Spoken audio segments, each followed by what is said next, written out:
কৈছো আমাৰ উচ্ছেদ হৈছিল, হৈছে নে নাই? উচ্ছেদ হৈছে। খাইৰুল ইছলামৰ নিচিনা শিক্ষক নো ম্যান ল্যান্ড ভাৰতে বৰ্ডাৰ পাৰ কৰি থৈ আহিছিলে নে নাই?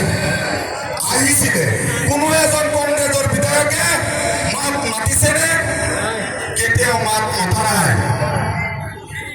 এই খাইৰুল ইছলামক এডিএফৰ বিধায়ক আশৰাফুল হুছেইন সেনাৰ বিধায়ক খাইৰুল ইছলামৰ ঘৰত আহি আৰু কেনেকৈ আইনী প্ৰক্ৰিয়াৰে একেটা বাংলাদেশেৰ নমেন ল্যান্ডৰ পৰা এটা ঘৰত আনিব পাৰে আপোনালোকে টিভিৰ পৰ্দাত দেখিবলৈ পাইছে।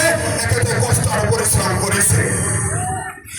উচ্ছেদ যেতিয়া হৈছিলে এডিএফ বিধায়কসকলে উচ্চ ন্যায়ালয়ত কেছ কৰি যাতে উচ্ছেদিত মানুহক আগতে সংস্থাপন কৰি তাৰ পিছত যাতে উচ্ছেদ কৰে সেই অৰ্ডাৰ লৈ বৰ্তমান চৰকাৰৰ পুলিচ প্ৰশাসনৰ আগত চকু ৰাখি কথা কৈ মানুহখিনিক ন্যায় আৰু সাহস দিবৰ কাৰণে তেওঁ নিজৰ শক্তি যিখিনি আছে সেইখিনি প্ৰদৰ্শন কৰিছিলে। কিন্তু কোনো কংগ্ৰেছী বিধায়কে এই ক্ষেত্ৰত সংখ্যালঘু সমাজৰ এই মানুহখিনিৰ কাষত আৰু লগত কথা ক'ত আমি দেখা নাপালো।